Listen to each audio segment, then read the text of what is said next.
दोस्तों, होली का त्यौहार आ रहा है और जब भी हम किसी को होली की शुभकामनाएं देते हैं तो हम बोलते हैं कि भाई रंगों के त्यौहार की शुभकामनाएं, या हम बोलते हैं कि बुराई पर अच्छाई के जीत के त्यौहार की आपको शुभकामनाएं। तो ये रंगों का त्यौहार है, बुराई पर अच्छाई की जीत का त्यौहार है। आज इस वीडियो में मैं आपको वही बताऊंगा, बुराई पर अच्छाई की जीत का त्यौहार इसे क्यों बोला जाता है और रंगों का त्यौहार होली कैसे बना। तो होली जो त्यौहार है ये 2 दिन के अंदर होता है।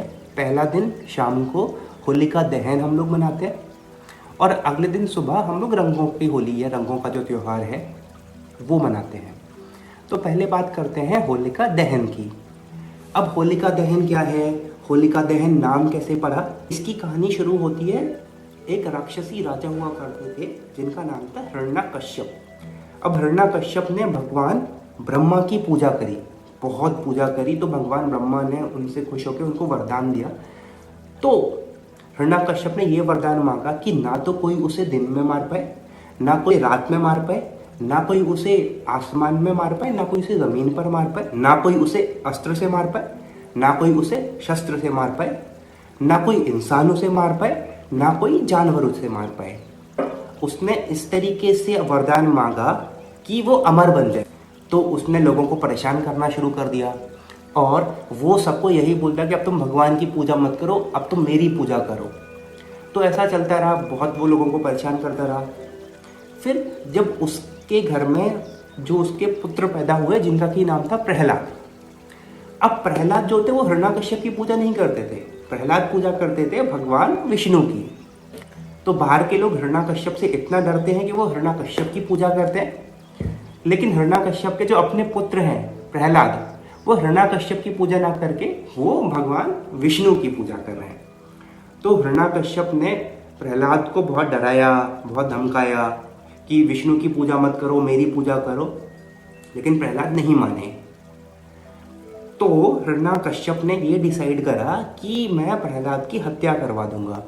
उन्होंने कई सारी कोशिशें भी करी, लेकिन वो हर किसी में फेल हो रहे थे। तो उन्होंने क्या किया कि उनकी बहन थी जिनका नाम था होलिका। अब उन्होंने होलिका से बोला कि होलिका, तुम इसको आग की चिता में लेके बैठ जाओ। होलिका को एक वरदान प्राप्त था कि वो आग होलिका को जला नहीं सकती। तो हिरण्यकश्यप ने ये बोला कि आप इसको आग की चिता में लेके बैठ जाओ प्रहलाद को, तो आग आपको तो नहीं जलाएगी, प्रहलाद जल जाएगा। होलिका ने ऐसा ही किया, वो प्रहलाद को आग की चिता में लेके बैठ गई। उसमें ऐसा हुआ कि होलिका जल गई, होलिका का दहन हो गया और प्रहलाद बच गए। वही चीज़ हम लोग इसको बुराई पर अच्छाई की जीत मानते हैं कि होलिका जो कि बुराई का प्रतीक था उसका दहन हो गया, वो जल गई, वो खत्म हो गई, यानी बुराई खत्म हो गई। और प्रहलाद जो अच्छाई थे वो नहीं जले और वो बच गए। तो हम हर साल होलिका दहन इसीलिए करते हैं कि हम लोग ये मानते हैं कि इस आग की चिता में बुराई जल जाएगी और अच्छाई जीत जाएगी। तो ये होली का त्यौहार है ना? कितना पावरफुल मैसेज। और हम लोग इतने सालों से मना रहे थे। आई एम श्योर कि बहुत सारे लोगों को ये पता भी नहीं होगा कि ये होली का त्यौहार या होलिका दहन के पीछे की हिस्ट्री क्या है, कितनी ब्यूटीफुल हिस्ट्री है ये। इसी कहानी को अगर हम लोग आगे कंटिन्यू करें तो बाद में भगवान विष्णु ने नरसिंह का अवतार लिया। नरसिंह मतलब कि आधे शेर और आधे मनुष्य, और फिर उन्होंने हिरण्यकश्यप की हत्या करी। तो ये भी एक बहुत ही इंटरेस्टिंग कहानी है। कभी आपके पास टाइम हो तो आप हिरण्यकश्यप वध के बारे में पूरी कहानी पढ़िएगा, आपको बहुत ही अच्छा मैसेज मिलेगा इसके अंदर। अब आ जाते हैं फाइनल बात पे, जो रंगों की होली हम लोग खेलते हैं, जिसका हमको इंतज़ार भी रहता है। पिचकारी लेके आते हैं, गुब्बारे लेके आते हैं, आजकल तो बहुत सारी चीज़ें आने लग गई हैं। तो पहले ये होली किस तरीके से खेली जाती थी? तो इसकी शुरुआत करी थी भगवान श्री कृष्ण ने वृंदावन के अंदर। वृंदावन में वो अपने दोस्तों के साथ होली खेला करते थे।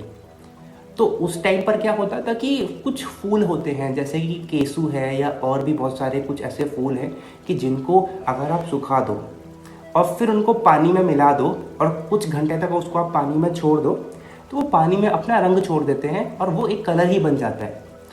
तो पहले जो रंगों की होली खेली जाती थी वो इस तरीके से रंग बनाए जाते थे जो कि ऑर्गेनिक भी होते थे और आपकी स्किन को कुछ भी नुकसान नहीं पहुंचाते थे।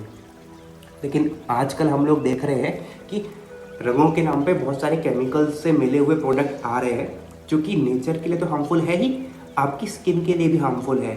मतलब कि स्किन पे आपको इरिटेशन हो सकता है, बर्न्स हो सकता है, कुछ इम्पैक्ट स्किन पे आएगा। तो आपने देखा भी होगा कि स्किन पे इरिटेशन फील होता है। तो वो इसीलिए कि जो कलर्स हम लोग यूज़ कर रहे हैं उनके अंदर बहुत सारे केमिकल्स अवेलेबल है। हाँ, वो थोड़े से सस्ते आ जाते हैं इसलिए हम लोग उनको ज़्यादा प्रेफर करते हैं। ऑर्गेनिक कलर्स थोड़े से महंगे आते हैं, लेकिन मैं आपसे यही अनुरोध करूँगा कि जहाँ तक हो सके केमिकल्स वाले कलर का आप यूज़ कम से कम करें और ऑर्गेनिक कलर्स को यूज़ करें। थोड़े से कॉस्टली ज़रूर हैं, लेकिन इन दी लॉन्ग टर्म ये आपकी स्किन के लिए और एनवायरनमेंट के लिए बहुत अच्छा है। और खूब मज़े करिए, मिठाइयाँ खाइए, गुंजिया खाइए, अच्छे से इस त्यौहार को मनाइए। मैं आपसे विदा लेता हूँ और एक नए वीडियो में ऐसी ही किसी इंटरेस्टिंग कहानी के साथ आपसे फिर मिलूँगा। तब तक के लिए धन्यवाद और होली की ढेर सारी शुभकामनाएं।